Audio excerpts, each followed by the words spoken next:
Assalamualaikum warahmatullahi wabarakatuh. Bismillahirrahmanirrahim. Alhamdulillahirrahmanirrahim. Wassalatu wassalamu ala asyrafil anbiya wal mursalin. Sayyidina wa maulana Muhammadin wa ala alihi wa sahbihi ajma'in amma ba'du. Di sini saya akan mereview pada pertemuan ke-11 yakni kelompok 9 tentang sistem kesenian di Cirebon. Letak geografi Cirebon yang berada di persimpangan jalan dari berbagai jurusan menyebabkan kebudayaan di kota pesisir ini terkesan tindih-menindih. Budaya Cirebon yang awalnya merupakan budaya serapan Jawa, Kerajaan Mataram, dan Sunda, Kerajaan Sunda Kelapa, itu menempati posisi unik. Dua budaya besar di Pulau Jawa itu bertemu di Cirebon. Budaya serapan itu pun makin lengkap bersinergi atau berkolaborasi dengan spiritual Islam. Inilah keberbahagiaan budaya di Cirebon dan keberbahagiaan tadi mengisi ruang kesenian lokal. Kesenian bagi masyarakat Cirebon menduduki peranan yang penting.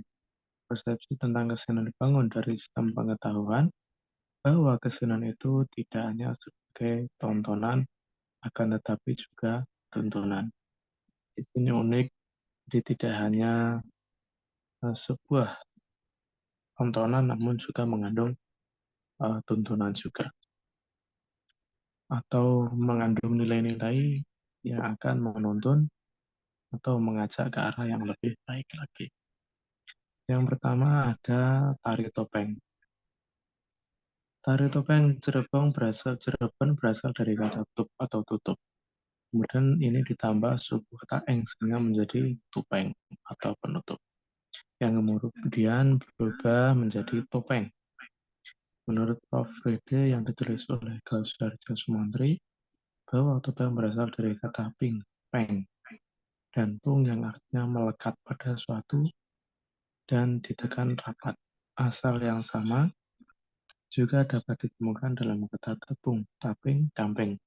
Atau kata lain, arti topeng adalah dok, yang artinya dikenakan akan lengket dan yang memakainya menjadi pangling atau menjadi orang lain, berubah. Dalam Babad Cirebon, Sarang Satu yang ditulis oleh Lang Yusuf Dendra Brata, disebutkan bahwa pertama kali topeng Cirebon diciptakan oleh dalam rangka menyebarkan agama Islam.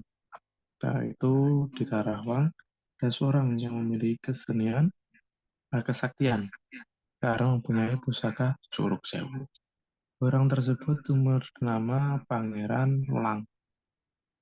Dengan kesaktiannya ingin mengalahkan Sunan Gunung Jati dan Pangeran Cakabana di Keraton Cirebon. Sunan Gunung Jati menanggapi ancaman Pangeran Lang tidak dengan peperangan melainkan dengan diplomasi kesenian.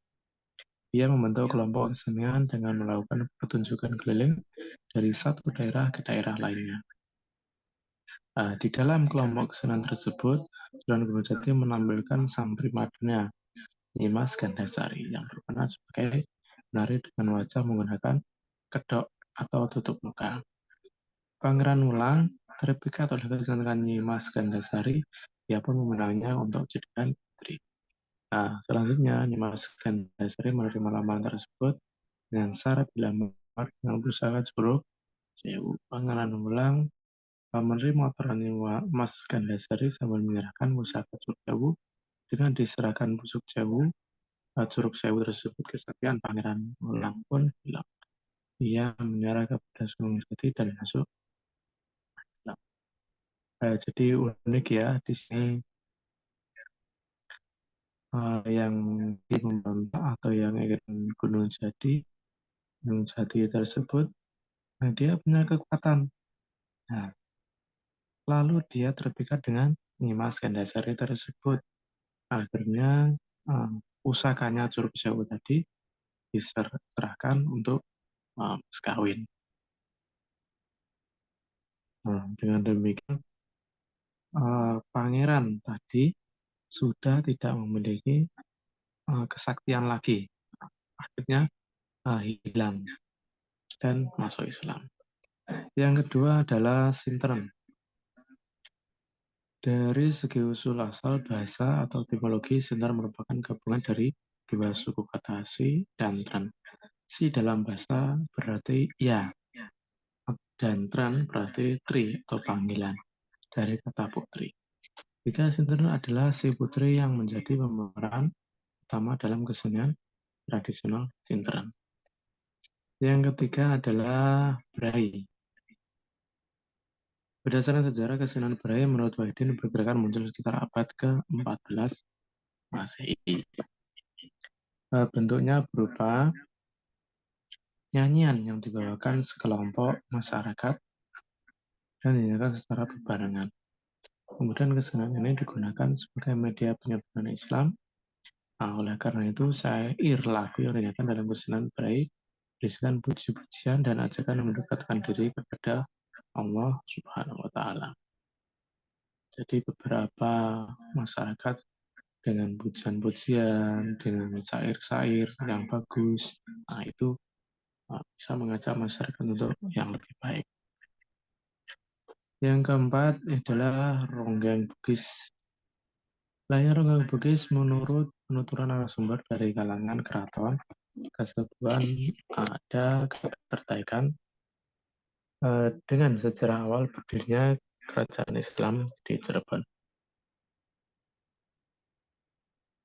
Pada tahun 1482 Masehi, Sunan Gunung Jati menyatakan kemerdekaan kerajaan Cirebon dan lepas dari kekuasaan Maharaja Pakuan Pajajaran. Pada saat itulah mempunyai pasukan telik sandi yang diberi nama prajurit Sandi Muda. Tugasnya adalah melakukan kegiatan spionase di wilayah Pajajaran untuk mengetahui reaksi dari pernyataan kedaulatan penuh kerajaan Cirebon.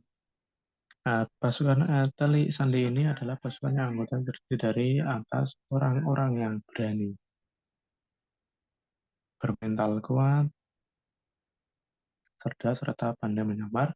Menurut sumber tradisi lisan, dalam perjalanan waktu yang panjang, kerajaan Cirebon dibantu oleh prajurit Bugis baik di zaman Galuh, masa Portugis, maupun masa kolonial. Kata ronggeng sendiri dalam kesenian ronggeng Bugis adalah penari pria yang berbusana wanita.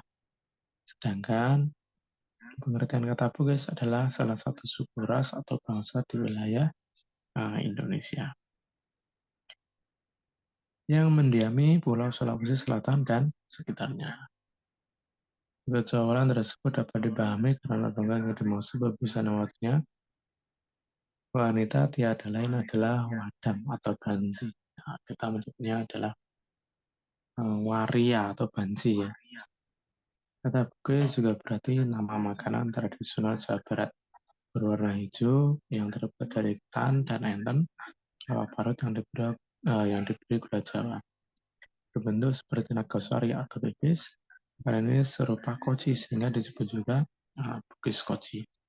Makanan ini merupakan kuliner khas Cirebon yang menyerupai upacara-upacara adat atau kenduri, namun beberapa penelitian meragukan fakta yang ronggeng Bugis benar-benar terdiri dari orang Bugis. Prajurit Bugis, pedagang Bugis atau orang Bugis yang belajar agama Islam di Cirebon. Dengan alasan bahwa tidak ada data atau dokumen yang mendukung, melainkan hanya berupa oral history. Demikian review dari saya, kurang lebihnya mohon maaf. Wallahul muwaffiq ila aqwamit thoriq. Wassalamualaikum warahmatullahi wabarakatuh.